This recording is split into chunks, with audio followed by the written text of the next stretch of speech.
우리는 지금 창세기를 통하여 아브라함의 믿음의 이야기를 듣고 있습니다.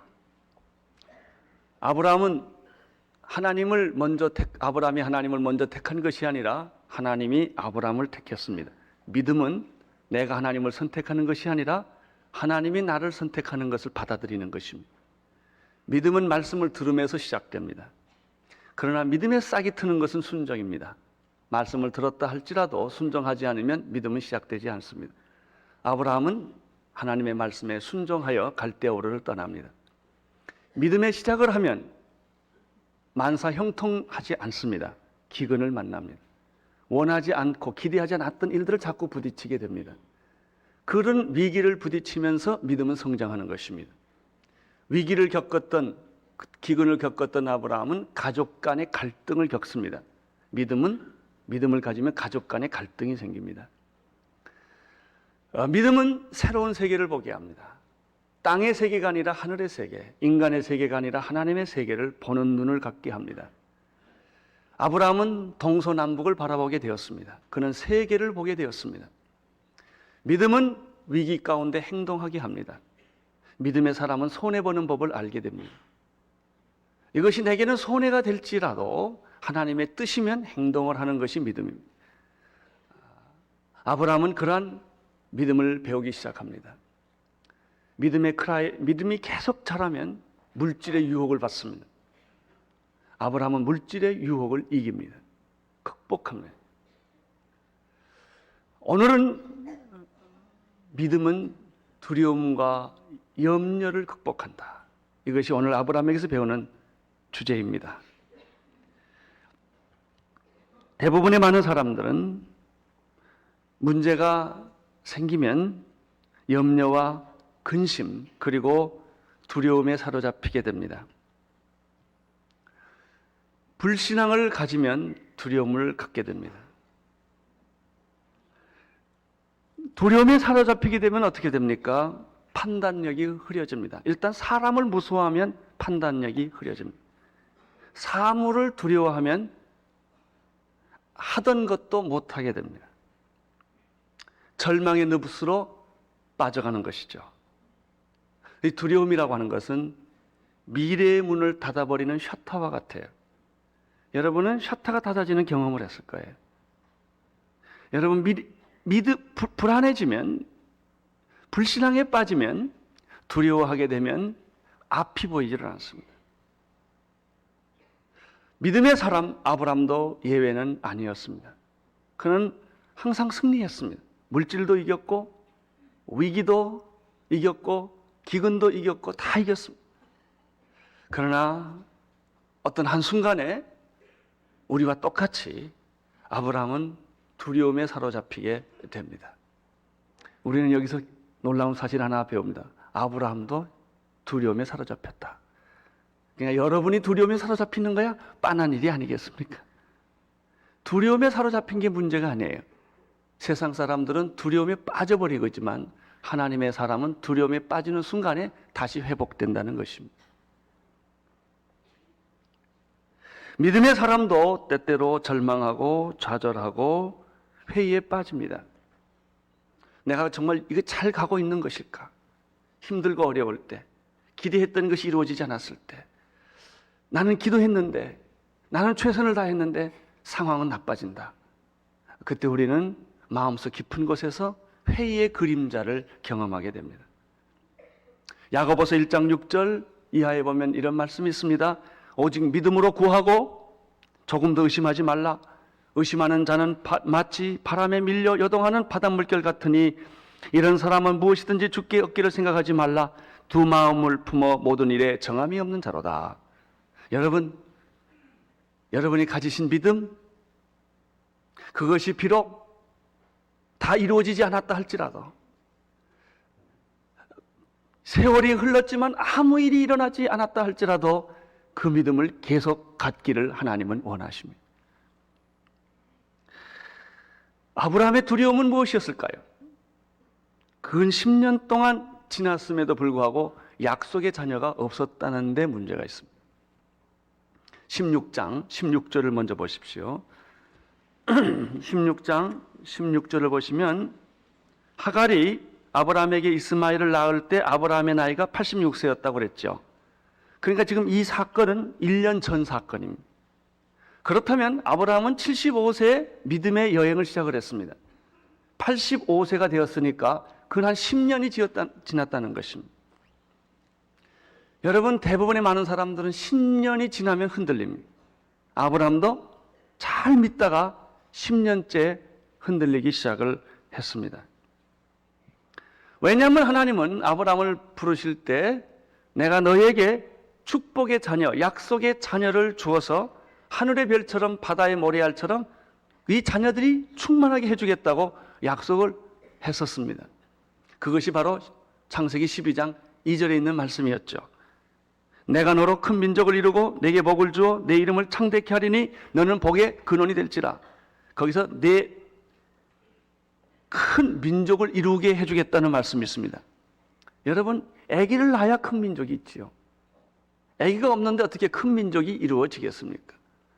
또 13장, 창세기 13장 15절 16절을 보면 하나님이 절망하는 아브라함에게 또 찾아와서 이렇게 말합니다. 보이는 땅을 내가 너와 내 자손에게 주리니 영원히 이르리라. 여기서 내 자손이라는 말이 나와요. 큰 민족을 이루어 주겠고 내 자손을 내가 영원히 번식하도록 만들어 주겠다고 하나님의 약속이 있었음에도 불구하고 현실에 있어서는 아이가 없다는 것입니다. 이것이 믿음의 실제입니다. 약속의 말씀에는 축복이 있습니다. 그러나 현실 내가 살고 있는 이 세상에는 아무것도 없다는 것입니다. 아브라함은 고민하기 시작을 했습니다. 그는 고민하다가 약속에 대한 의심이 생기기 시작했습니다. 내가 이거 잘못 들은 게 아닌가? 이 약속은 틀린 게 아닌가? 그렇지 않다면 왜 10년이 지나도 아무 일이 없는가 하는 것입니다. 그 얘기는 조금 더 발전할 수가 있어요. 하나님은 진짜인가? 하나님은 한 걸음 더 나가면 살아계신가? 예수 잘 믿던 사람이 위기에 부딪혀서 어려움을 겪었을 때 그는 이런 생각합니다. 정말 하나님은 살아계신가? 내가 쇼하고 있는 건 아닐까? 기독교는 하나의 쇼가 아닐까? 예수 믿는다는 것은 하나의 쇼가 아닐까? 불의한 사람은 득세를 하고 악인은 잘 살고 정직한 사람은 이렇게 형편없이 당하는 이 세상. 이상하게 악인은 건강해요. 진실한 사람은 다 병들어 아파요. 갈등이 생기는 믿음의 갈등. 아브라함도 똑같이 우리와 똑같이 이런 고민을 그는 하기 시작을 했습니다. 근데 이 고민이 조금 더 심각해진 이유가 있어요. 나이가 들면서 아브라함은 이제 자기 부인과 더불어 아기 낳을 수 없는 조건이 늙었기 때문에 점점 불가능해진다는 이 현실에 직면하게 된 것입니다. 젊었을 땐 별 문제가 없습니다.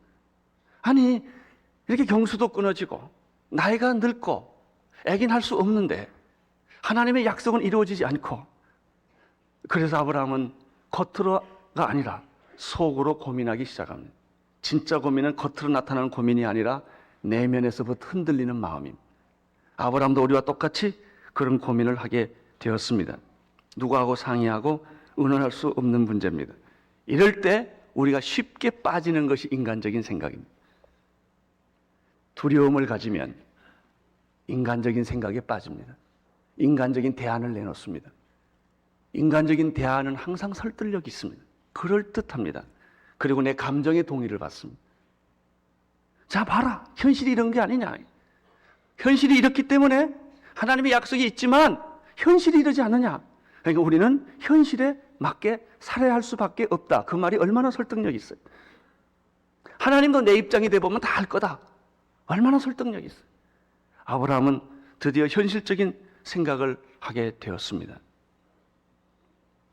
자식이 없기 때문에 그러면 양자라도 데려와야 마땅하지 않겠느냐는 인간적인 생각입니다. 우리들이 믿음의 삶을 살 때 이렇게 부인하는 것이 아니라 휘어갈 때가 많습니다.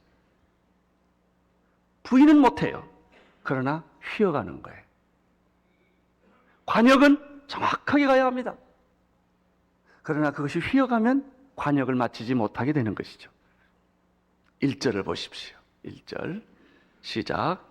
이후에 여호와의 말씀이 이상 중에 아브라함에게 임하여 가라사대 아브라함아 두려워 말라 나는 너희 방패여 너희 지극히 큰 상급이니라. 아브라함이 흔들린다는 사실을 하나님은 아셨습니다.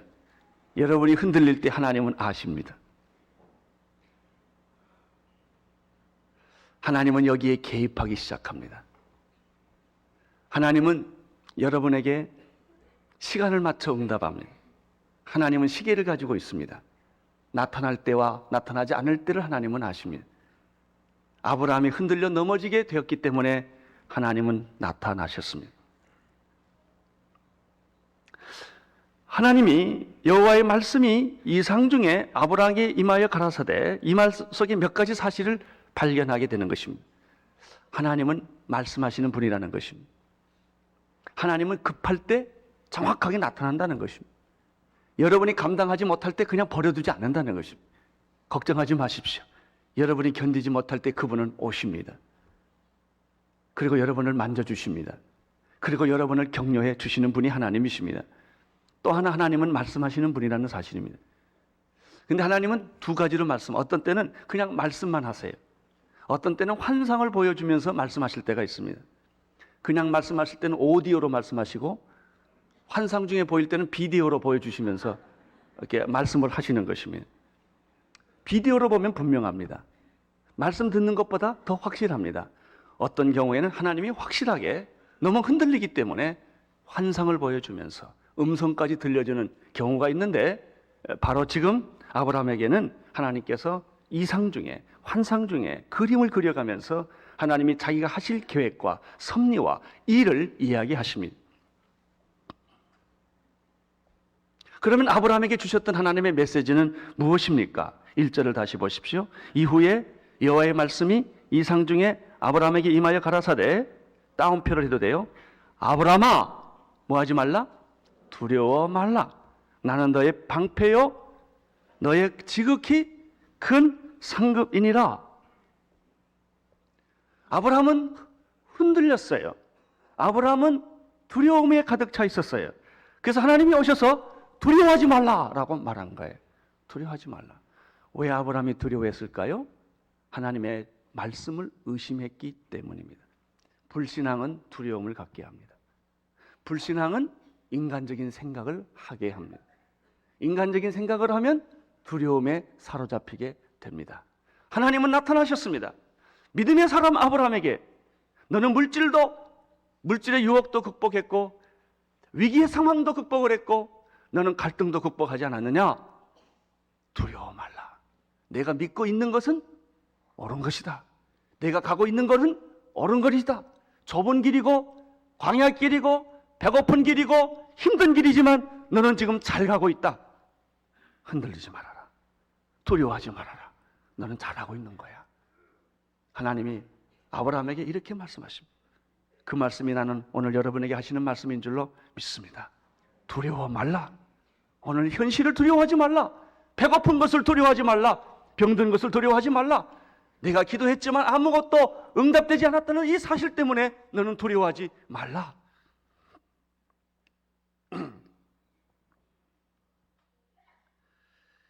이 말씀은 이사야도 똑같이 합니다. 요즘 우리가 새벽기도 이사야 말씀을 하고 있는데 이사야 40장 이후에 보면은 심판 후에는 회복이 있다. 죄 다음에는 용서가 있다. 이스라엘 백성들에게 하나님은 가혹한 심판과 채찍을 드셨습니다. 그러나 여러분, 징벌은 영원하지 않습니다. 하나님의 백성에게 있어서 심판은 영원하지 않습니다. 죄인에게 심판은 영원하지만 하나님의 자녀에게는 심판하시고 난 다음에 회복을 시켜주십니다. 이사야 40장은 이렇게 시작합니다. 내 백성을 위로하라. 위로하라. 내 백성을 위로하라. 너의 복역의 때는 끝났고 너의 죄는 용서함을 받았고 너는 대가를 다 치루었느니라. 지금은 이제는 회복하는 때이다. 그러므로 너의 과거 때문에 두려워하고 너의 죄 때문에 두려워하는 그런 두려움에서부터 벗어나라.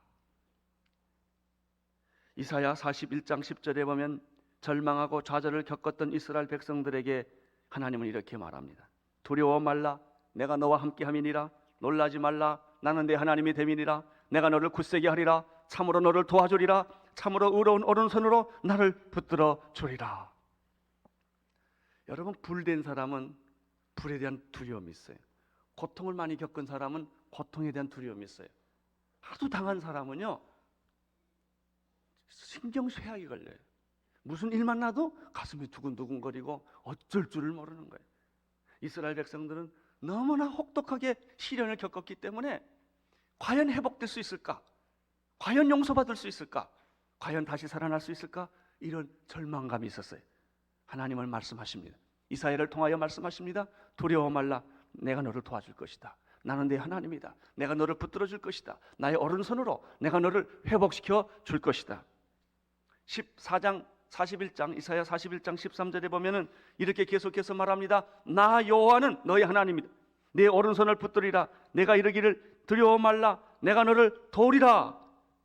그리고 41장 14절에서는 지렁이 같은 너 야곱아, 너희 이스라엘 사람들아, 두려워 말라. 나 여호와가 말하노니 내가 너를 도울 것이며 내 구속자는 이스라엘의 거룩한 자신이라. 아멘. 이사야는 계속해서 자기 백성들에게 이런 말씀을 하시는 것이죠.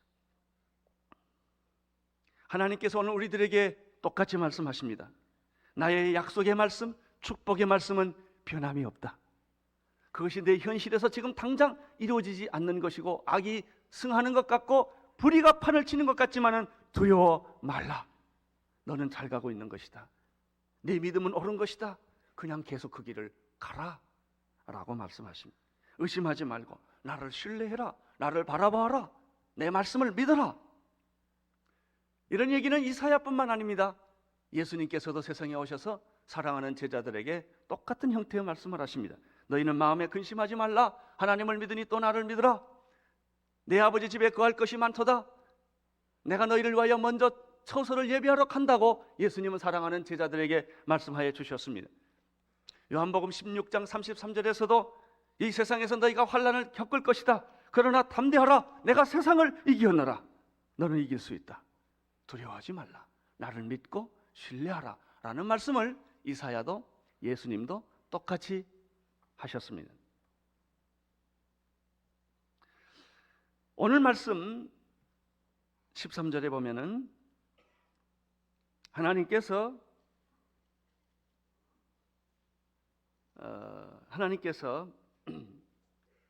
13절이 아니고요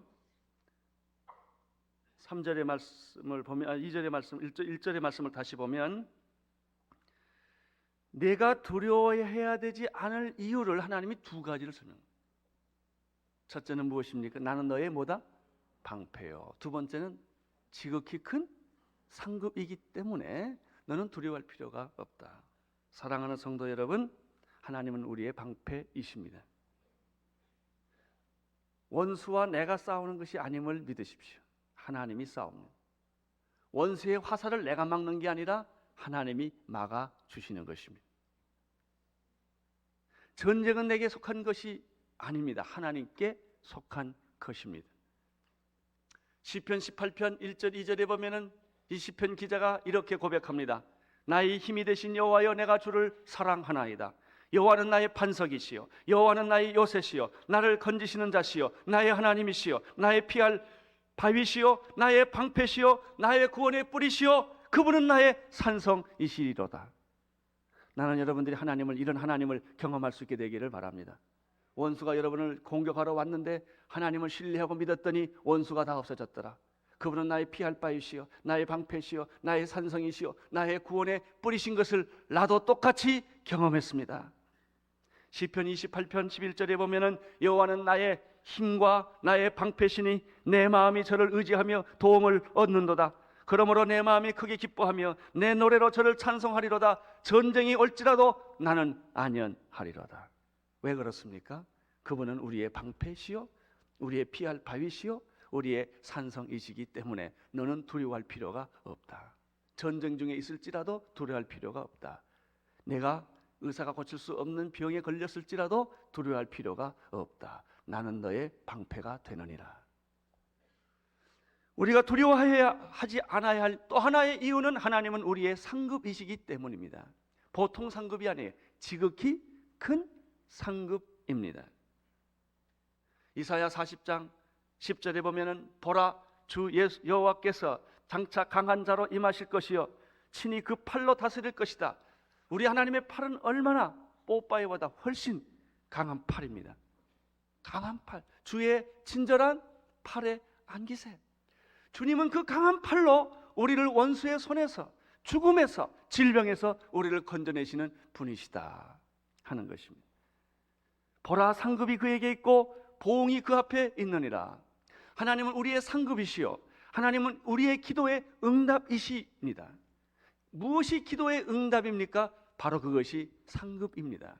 하나님은 여러분의 상급이 될 것입니다. 하나님은 여러분의 보응이 될 것입니다. 하나님에게는 불가능이 없습니다. 없는 것을 있게 하시고 막힌 것을 뚫어주시고 죽은 자를 살려주시는 분이 바로 하나님이십니다. 로마서 4장 17절에 사도 바울은 아브라함의 믿음을 이렇게 묘사를 했습니다. 기록된 바 내가 너로 많은 민족의 조상으로 세웠다 하신 바 같으니 그의 믿은 바 하나님은 죽은 자를 살리시며 없는 것을 있는 것 같이 부르시는 분이시니라. 죽은 자를 살리시며 없는 것을 있는 것 같이 불가능을 가능하게 막힌 것을 뚫어주시는 하나님, 그 하나님을 바라볼지어다. 그 하나님을 앙망하라. 그러면 당신의 날개에 새 날개가 붙을 것이다. 지금까지 당신의 날개는 다 찢어졌다. 그래서 새지만 날지 못하는 도시의 뒷골목을 방황하는 그런 인생이었지만 하나님이 여러분의 옆구리에 새 날개를 붙여주실 것이다. 나를 바라보아라. 나를 앙망하라. 독수리가 창공을 향하여 날아가는 것 같이 너는 새롭게 비상하게 될 것이다.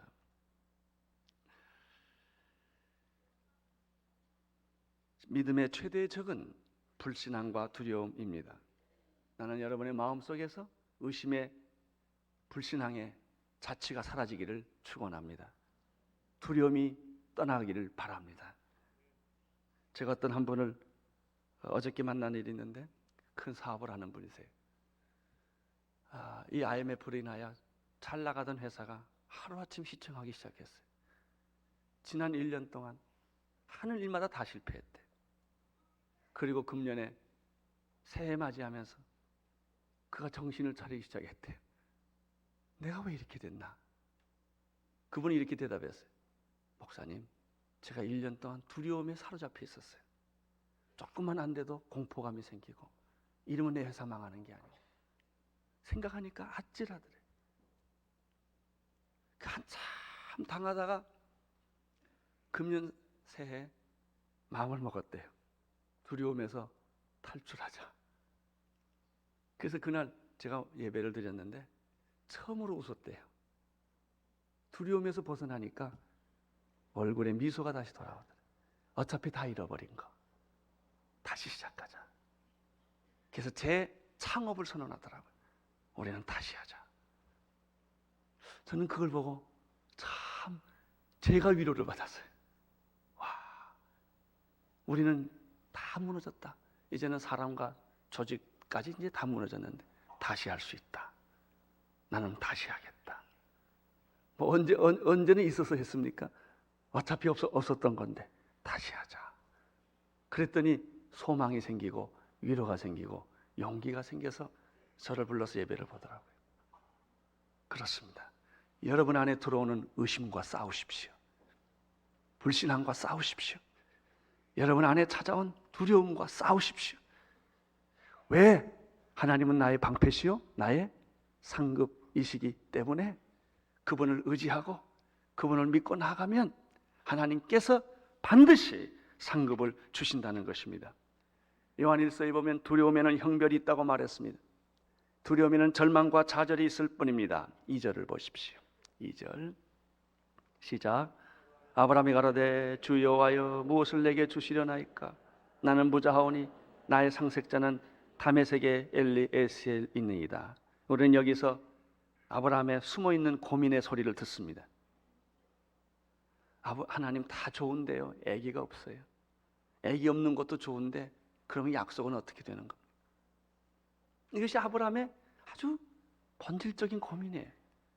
여러분, 이런 고민은 기근이 왔다든지 갈등이 왔다든지 뭐 먹을 게 없다든지 하는 고민하고는 종류가 달라요. 하나님의 약속이 무너지기 때문에. 그러니까 하는 방법은 내가 양자라도 데려다가 하나님의 뜻을 이루는 방법밖에 없지 않겠습니까? 라고 그는 생각을 한 것이죠. 3절을 보십시오. 3절. 아브라함이 또 가로되 주께서 내게 씨를 아니 주셨으니 내 집에서 길리운 자가 나의 후사가 될 것입니다. 우리도 예수 10년, 20년 믿다가요, 이런 딜레마에 빠질 때가 있어요. 여러분, 하나님은 고민하는 이런 아브라함을 보고 계세요. 하나님은 고민하는 여러분을 보고 계세요. 그리고 나 찾아오셔서 두려워 말라. 나는 너의 방패요, 너의 상급이니라. 그러면 내일 문제가 해결될까요? 아니에요. 지금 10년 기다렸거든요. 하나님이 하시는 10년만 더 기다려라. 기가 막힌 거예요. 10년을 더 기다리니까 5년만 더 기다려라. 아브라함은 25년을 기다려야만 하나님의 약속이 이루어졌어요. 이게 믿음의 세계입니다. 믿음의 삶은 오늘 예수 믿고 모든 내일 다 해결되는 게 아니란 말이죠. 갈등은 계속 있는 거예요. 위기도 계속 있는 거예요. 고난도 계속 있는 거예요. 이해 못할 일들도 계속 있는 거예요. 그래서 믿음을 가지고 살아간다는 것은 사막에서 사는 것과 같아요. 뭐가 보이고 들리고 좀 만져야 신나지 않겠습니까? 그러나 우리는 그냥 약속을 믿고 믿음으로 한 걸음 한 걸음 나아가는 것이죠. 4절을 보십시오. 4절 시작. 여호와의 말씀이 그에게 임하여 가라사대 그 사람은 너희 후사가 아니라 내 몸에서 날 자가 내 후사가 되리라. 오늘 여기는 하나님의 의도와 말씀이 분명해요. No! 양자가 아니다 이게. 내가 너에게 약속한 그 사람은 내 몸에서 나야 된다는 거예요. 그러니까 아브라함이 이게 미칠 것만 같은 거예요. 아니 그러면 아기를 주셔야지요. 난 지금 이제 아기 낳을 나이가 다 끝나갑니다. 이제 경수도 다 끝나가고 몸도 늙고 이 몸에서는 절대 아기를 낳을 수가 없는데 하나님은 자꾸 아기를 준다고 하니까 그러면 양자는 어떻습니까? 그러니까 no 그런다면 하나님 내 몸에서 아기가 나야 된다는 거예요. 현실을 보면 불가능해.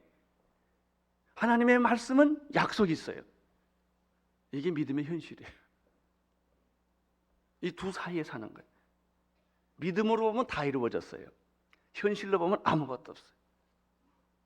그래서 믿음은 바라는 것들의 실상이요 보이지 않는 것의 증거예요.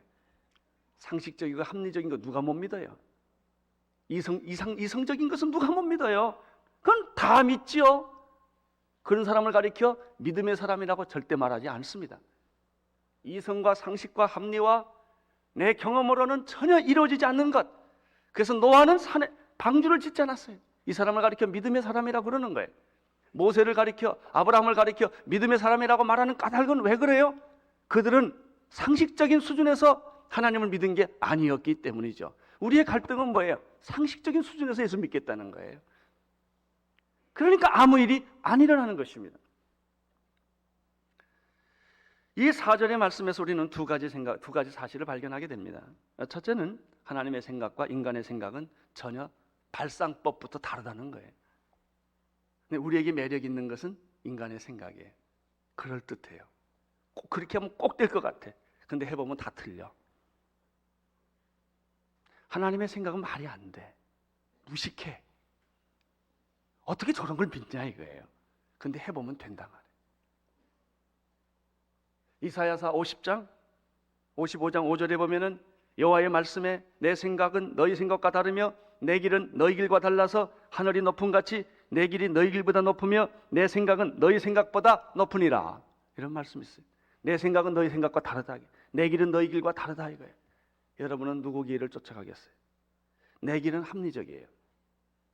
내 길은 굉장히 그럴듯해요. 내 감정이 동의를 해요. 그래, 하나님도 내 입장 대보면 나를 알 거야.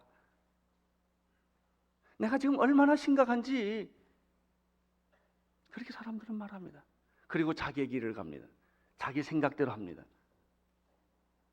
여러분, 오늘 하나님은 이렇게 말합니다. 내 길과 내 길은 다르다.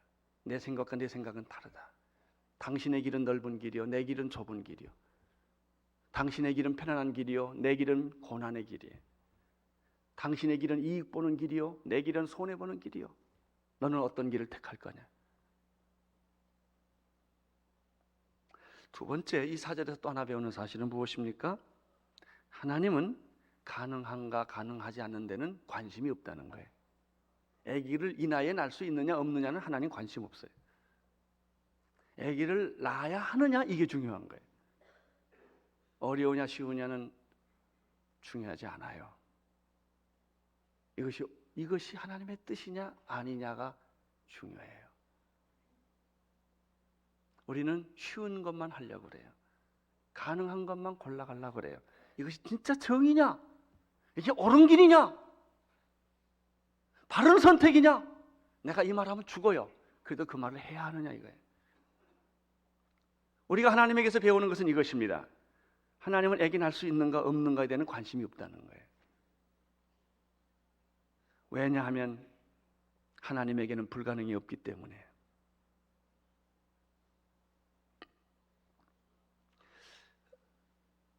하나님은 태를 여시는 분이시기 때문에, 죽은 자를 살리신 분이시기 때문에.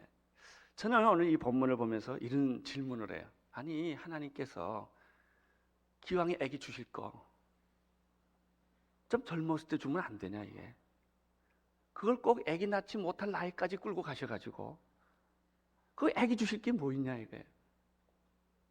여기에 중요한 비밀이 두 가지가 있어요. 첫째는 하나님께서 아브라함이 아기 낳을 수 없는, 누가 봐도 본인도 그렇고 다른 사람도 그렇고 누가 봐도 저 나이에는 아기 낳을 수 없다는 데까지 하나님이 끌고 가세요. 그게 25년이에요. 그래서 완전히 너 아기 낳을 수 없지, 분명하지, 이걸 확인시킨 다음에 임신을 시켜요. 두 가지 의미가 있어요. 첫째는 아브라함의 믿음을 테스트하기 위해요. 끝까지 날 믿겠냐, 이게. 마지막 순간까지 너는 이성과 타협하지 않고 현실과 타협하지 않고 내 약속과 내 말씀을 믿겠느냐 하는 거예요. 이것을 아브라함이 통과했기 때문에 믿음의 사람이라는 별명을 받게 된 것입니다. 나는 여러분에게도 믿음의 사람이라는 그런 말이 붙게 되기를 축원합니다. 또 한 가지가 있어요. 그것은 내가 먼 훗날 온 인류를 위하여 메시아를 세상에 보내게 될 것이다. 그는 십자가 못 박혀 죽게 될 것이고 부활하게 될 것이다. 그 메시아를 보내는데 그 메시아는 동정녀로 태어나는 것이다. 남자와 결혼해서 태어나는 게 아니라 성령으로 잉태될 것이다. 근데 아무 누구도 그 말을 믿을 수가 없는 거예요. 그래서 하나님은 사라에게 임신할 불가능한 상황까지 끌고 가서 하나님이 임신을 시켜요. 그래서 태어난 게 이삭이에요. 이것처럼 먼 훗날에 메시아는 동정녀로 태어나게 될 것이다. 내가 이걸 믿을 수 있느냐, 이게? 이런 기적이 일어날 수 있다고 당신은 믿느냐, 이거예요.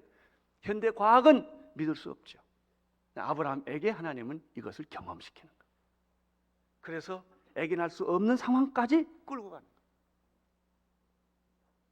첫째, 믿음을 테스트하시고, 두 번째는 먼 훗날 메시아가 태어날 것을 예언하는 거예요. 동정녀 탄생이 일어날 것을 하나님은 보여주시는 것입니다.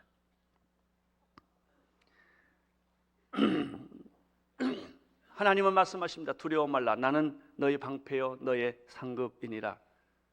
내 몸에서 날짜가 너의 후사다. 양자 안 된다, 이거예요. 양자를 우리가 하는 건 괜찮아요. 양자 자체가 잘못됐다는 게 아니에요. 하나님의 관심은 불가능한 내 몸에서 이삭이 태어나야 된다는 것입니다.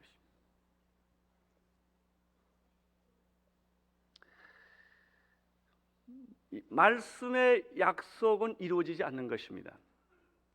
나의 현실은 그냥 그대로 있는 것입니다. 그러면 이 말씀의 약속의 말씀, 축복의 말씀과 내가 살고 있는 현실과 연결시키는 다리는 무엇일까요? 믿음이에요. 믿음. 그러니까 현실에는 아무것도 없지만 말씀과 약속에서는 이미 그게 다 이루어진 거예요. 여리고성은 이미 무너지기 전에 다 무너진 거예요. 골리앗은 넘어지기 전에 이미 넘어진 거예요. 다윗의 마음속에는 이미 골리앗은 무너졌어요.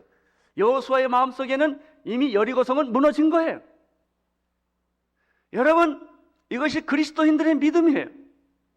여러분 마음속에는 이미 승리가 있는 줄로 믿습니다. 그래야 두려움이 없어져요. 하나님은 약속은 반드시 지킨다. 악인은 없어진다. 진리는 반드시 승리한다라고 하는 이 믿음이에요. 그러면 악이 득세해도 이 믿음을 가지고 있는 사람은 그 마음속에 이미 약속의 말씀, 축복의 말씀이 이루어진 거예요. 이게 믿음이에요. 믿음은 바로 두 세계를 연결시키는 고리다. 5절을 보십시오. 5절 시작. 그를 이끌고 밖에 나가 가라사대 하늘을 우러러 무뼈를 셀 수 있나 보라. 또 그에게 이르시되 내 자손이 이와 같으리라. 하나님은 아브라함을 이끌고 밖으로 나가자고 말합니다. 하나님은 이 실물 교육을 참 잘 시키신 분이십니다. 말로 하시지 않고 뭘 보여주시고 또 밖으로 끌고 가시고 그렇게 합니다. 여러분 정말 하나님을 사랑하는 사람들은 가끔 밤에 잠이 안 올 때가 있어요.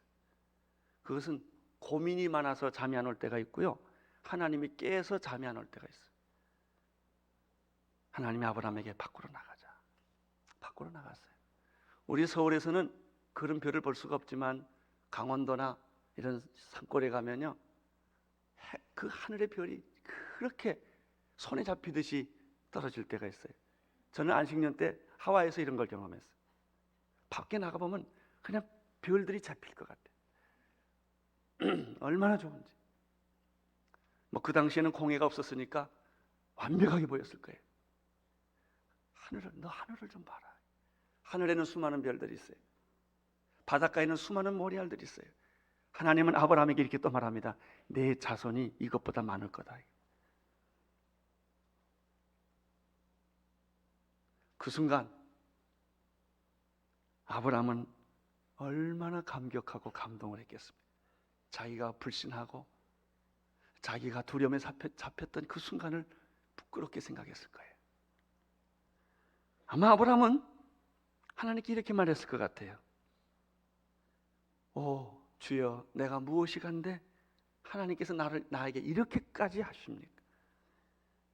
내가 이렇게 늙고 보잘것없는 늙은인데 왜 이렇게 사랑과 친절과 호의를 베풀어 주셔서 이런 비전을 갖게 하십니까? 그는 눈물을 흘렸을 거예요. 감격을 했을 거예요. 자신의 나이와 처지를 다 잊어버리고 그는 하나님이 가르치는 하늘의 별을 보고 있었습니다. 그때 그 마음속에 다시 믿음이 회복되기 시작했습니다. 두려움은 떠났고 의심은 떠났고 현실은 다 떠났고 다시 비전이 10년 전에 주었던 그 비전, 최근에 하나님이 나에게 다시 확인해 줬던 그 비전, 세 번째로 그는 또 이 비전을 확인하는 거예요. 그러나 놀라지 마십시오. 내일 아침에 그 비전은 이루어지지 않았다는 것입니다. 10년을 더 가야 되고 5년을 더 가야 돼요. 그러나 하나님은 오늘 여러분에게 오셔서 이렇게 말합니다. 당신은 고난을 겪었지만 잘하고 있는 것이다. 그 길을 계속 가라. 그 찬송가를 계속 불러라. 그 기도를 계속해라. 그 삶을 계속 살아라. 휘지 말아라. 돌아서지 말아라. 포기하지 말아라. 당신의 고독한 믿음의 행진은 옳은 것이다. 하늘의 별을 봐라. 6절을 보십시오. 6절 시작. 아브라함이 여호와를 믿으니 여호와께서 그를 의로 여기시고. 이 6절의 한 말씀을 위하여 지금까지 모든 말씀이 있었어요. 이렇게 이 말씀은 중요한 거예요. 드디어 아브라함 마음속에는 하나님이 주시는 그 약속의 말씀을 신뢰하는 믿음이 생기기 시작했어요. 아브라함이 여호와를 믿으니, 이 말 하나를 보면 아마 그 순간에 아브라함은 머릿속에 모든 변화와 회전이 일어났던 거예요. 의심, 염려, 근심, 걱정, 두려움, 현실에 아무것도 없는 것, 이런 공포에서부터 그가 벗어나서 하나님과 똑같은 믿음을 갖기 시작했어요. 와, 하늘의 별들을 보면서 하나님이 내 자녀를 이것보다 더 많게 해줄 것이다 라고 말씀을 해주니까 그 순간에 아브라함은 아버지 하나님을 믿게 됐어요. 자, 보십시오. 그 다음 말이 중에 아브라함이 하나님을 믿으니 하나님께서 뭐라고 그랬죠? 이를 그의 의로 여기시고 믿음으로 의롭게 된다는 진리예요. 의인은 믿음으로 말미암아 살리라. 지식으로 사는 것도 아니요, 감정으로 사는 것도 아니요, 우리의 이성으로 사는 것도 아니요. 믿음은 하나님의 약속을, 의인은 하나님의 약속을 믿음으로 사는 것이다. 이 말 한마디 때문에 종교개혁이 일어났어요. 마틴 루터가 이 말씀 하나를 붙들고 중세의 어두운 세력을 탈출한 거예요. 어거스틴이 이 말씀 하나 가지고 살아났어요. 시대를 바꿨어요. 의인은 믿음으로 산다. 하나님을 믿는 역사마다 부흥할 것이고 하나님을 믿는 사람들마다 새로운 역사를 만들게 될 것이다.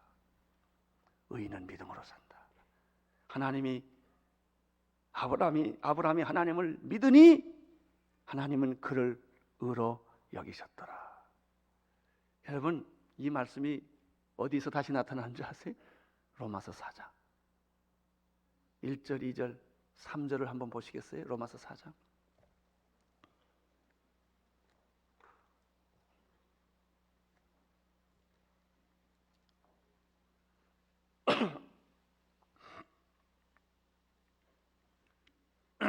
시작. 4장 1절. 그런즉 육신으로 우리 조상된 아브라함이 무엇을 얻었다 하리요? 만일 아브라함이 행위로서 의롭다 하심을 얻었다면 자랑할 것이 있었으려니와 하나님 앞에서는 없느니라. 성경이 무엇을 말하느냐? 아브라함이 하나님을 믿음에 그것이 저에게 뭐래요? 의로 여기신 것처럼 내가 먼 훗날에 인류를 위하여 메시아를 세상의 동정녀로 보내게 될 터인데 누구든지 이 예수 그리스도를 믿으면 구원을 얻으리라. 아브라함이 하나님을 믿음으로 의인이 된 것처럼 누구든지 예수 그리스도를 믿음으로 말미암아 너는 죄인에서 의인으로 바뀌어지게 될 것이다. 너는 구원을 받게 될 것이다. 근데 이 현대사회는 그걸 안 믿어요. 과학적 지식은 그걸 동의하지 않아요. 그래서 하나님이 아브라함에게 두 가지 가르쳐 주는 거예요. 애기 못 날 상황에서 애기 날 수 있다. 하나님을 믿는 것이 구원이다. 믿음으로 의인을 만들어 주는 것이 다 누구에게 적용되는 줄 아십니까? 예수 그리스도에게 적용되는 거예요. 누구든지 예수 그리스도를 믿는 자는 구원을 얻으리라.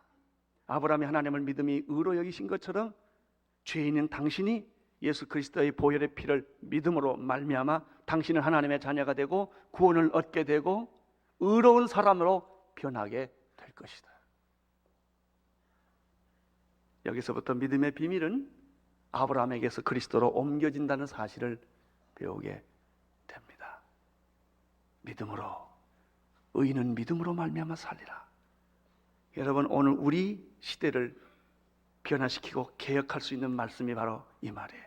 의인은 믿음으로 삽니다. 이것이 IMF를 이길 수 있는 거예요.